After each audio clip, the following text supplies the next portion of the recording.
ഒരു കഥ പറയാം. ഏകദേശം 45 വയസ്സുള്ള ഒരാൾ വെറുതെ റുട്ടീനായിട്ട് ബ്ലഡ് ഒന്ന് ടെസ്റ്റ് ചെയ്തു. ഈ കംപ്ലീറ്റ് ബ്ലഡ് കൗണ്ട് ഒന്ന് ടെസ്റ്റ് ചെയ്തു. അപ്പോൾ റിസൾട്ട് വന്നപ്പോൾ ആളുടെ പ്ലേറ്റ്ലെറ്റ് കൗണ്ട് 10,000. ഒരു കുഴപ്പമില്ലാത്ത ഒരാളാണ്.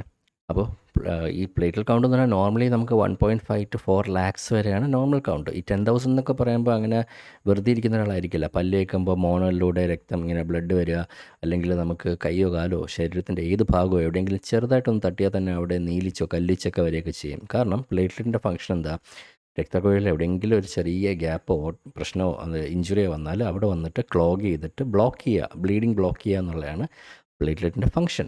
അപ്പോൾ 10,000 എന്നൊക്കെ പറയുമ്പോൾ ആ ഒരു ഫംഗ്ഷൻ നടക്കുന്നില്ല. പക്ഷേ എന്തുകൊണ്ടായിരിക്കും ഈ ആളുടെ ഒരു കുഴപ്പമില്ലാണ്ട് അവിടെ ഇരിക്കുന്നത്?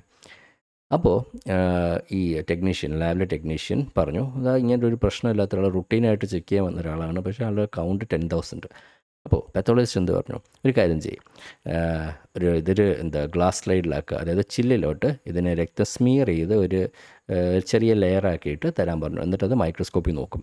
മൈക്രോസ്കോപ്പിൽ നോക്കിയപ്പോൾ എന്താ സംഭവിച്ചത്, അയാളുടെ പ്ലേറ്റ്ലെറ്റ് കൗണ്ട് വളരെ നോർമലാണ്. പക്ഷേ അത് കൂട്ടമായിട്ടാണ് കാണുന്നത്.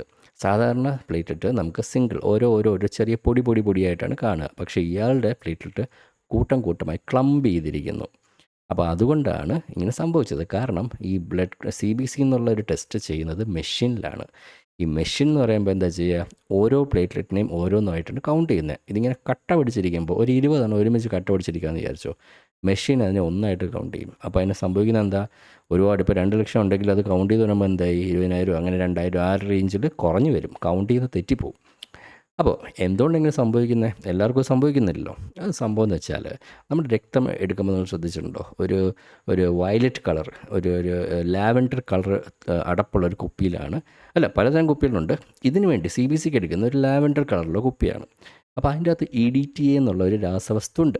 അത് സാധാരണഗതിയിൽ അത് ഈ ബ്ലഡ് ക്ലോട്ട് ചെയ്യാതിരിക്കാൻ വേണ്ടിയാണ്. മെഷീനിലേക്ക് നമുക്കിത് ടെസ്റ്റ് ചെയ്യാൻ വേണ്ടി കയറ്റുമ്പോൾ തന്നെ ഇത് ക്ലോട്ട് ആവാണ്ടിരിക്കാൻ വേണ്ടി ഉള്ളൊരു രാസവസ്തുവാണ്. പക്ഷേ പ്രശ്നം എന്ന് വെച്ചാൽ, വളരെ കുറച്ച് ആൾക്കാർക്ക് അവരുടെ ഈ പ്ലേറ്റ്ലെറ്റ് ഈ EDTA ആയിട്ട് റിയാക്ട് ചെയ്തിട്ട് എന്താ സംഭവിക്കുക, ക്ലംപിങ് എന്നുള്ളൊരു ഇത് വരും. കാരണം അവരുടെ സർഫസിലൊരു ഇത് വന്നിട്ട് ക്ലംപ് ചെയ്യാനുള്ള സാധ്യതയുണ്ട് EDTA ആയിട്ട് റിയാക്ട് ചെയ്യുമ്പോൾ. അത് വളരെ കുറച്ച് പേർക്കേ ഉണ്ടാവുള്ളൂ. പക്ഷേ അങ്ങനത്തെ ഉള്ള ആൾക്കാർക്ക് മെഷീനിൽ കൗണ്ട് വരുമ്പോൾ എന്തായിരിക്കും, വളരെ കുറഞ്ഞിരിക്കും, അവർക്ക് വേറെ പ്രശ്നങ്ങളൊന്നും ഉണ്ടാവില്ല. അപ്പോൾ നമ്മൾ എന്ത് ചെയ്യണം, നമ്മൾ ഇതേപോലെ പാത്തോളജിസ്റ്റ് വന്നിട്ട് സ്ലൈഡ് എടുത്തിട്ട് ടെക്നീഷ്യന് നോക്കാം. എന്നിട്ട് നോക്കുമ്പോഴത്തേക്ക് ഇതിങ്ങനെ കൂട്ടമായിട്ട് ഇരിക്കുന്നത് കാണാം. അപ്പോൾ നമുക്കിതെങ്ങനെ നമുക്ക് ഇല്ലാണ്ടാക്കാം, മീൻസ് ഇത് ശരിക്കും എന്താണെന്ന് മനസ്സിലാക്കാം. ഒന്ന് ഇതാണ്. രണ്ടാമത് നമുക്ക് മെഷീനിൽ കൂടെ തന്നെ മനസ്സിലാക്കണമെങ്കിൽ നമുക്ക് ഈ രാസവസ്തു വേറൊരു ട്യൂബ്, അതായത് EDTയ്ക്ക് പകരം ഇപ്പോൾ സോഡിയം സിട്രേറ്റ് എന്നുള്ളൊരു രാസവസ്തു ഉപയോഗിക്കുന്ന ട്യൂബുണ്ട്. അതിൽ നോക്കുമ്പോൾ ചിലപ്പോൾ ഇയാളുടെ പ്ലേറ്റ്ലെറ്റ് കൗണ്ട് 2.5 ലാക്സോ 3 ലാക്സോ നോർമലായിരിക്കാം. അപ്പോൾ നമുക്ക് മനസ്സിലായി അയാൾക്ക് പ്രശ്നമൊന്നുമില്ലയെന്ന്. അല്ലാണ്ട് തന്നെ സ്ലൈഡിൽ നോക്കിയപ്പോൾ തന്നെ നമുക്ക് മനസ്സിലായി അയാൾക്ക് പ്രശ്നമില്ലയെന്ന്. അപ്പോൾ അത് വളരെ കോമൺ ആയിട്ട് വരാൻ സാധ്യതയുള്ള ഒരു പ്രശ്നമാണ്. അപ്പം ഇതിപ്പോൾ നമ്മൾ നേരെ നോക്കിയില്ലെങ്കിൽ എന്താ സംഭവിക്കുന്നത് വെച്ചാൽ, ഇയാൾക്ക് പ്ലേറ്റ്ലെറ്റ് കൗണ്ട് കുറവാണെന്ന് പറഞ്ഞിട്ട് വേറെ ഒരുപാട് ടെസ്റ്റുകൾ ചിലപ്പോൾ ചെയ്തേക്കാം, അനാവശ്യമായിട്ട് ചില ടെസ്റ്റുകൾ ചെയ്തേക്കാം. അപ്പോൾ നമ്മൾ എന്താ പറയുക, ഇങ്ങനൊരു അവസ്ഥയിലേക്ക് പോകാണ്ടിരിക്കാൻ ശ്രദ്ധിക്കേണ്ട ഒരു കാര്യമാണ്. ഇങ്ങനത്തെ കൗണ്ട് കുറയുമ്പോഴത്തേക്ക് ഒന്ന് സ്ലൈഡ് വെച്ച് നോക്കുക, പിന്നെ വേറൊരു ട്യൂബിൽ വെച്ച് നോക്കുക. അപ്പോൾ ഇത് ഇൻട്രസ്റ്റിംഗ് ആയിട്ട് തോന്നിയില്ലേ? അപ്പോൾ ഇനി ഇങ്ങനത്തെ വീഡിയോസ്, മെഡിക്കൽ വീഡിയോസ് ഇനിയും ഉണ്ടാക്കാൻ ശ്രമിക്കാം. മെയിൻലി പാത്തോളജി റിലേറ്റഡ് ടോപ്പിക്സ് ആയിരിക്കാം. കാരണം ഞാനൊരു പാത്തോളജിസ്റ്റാണ്.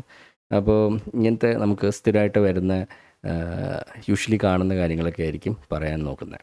അപ്പോൾ ശരി, ബൈ.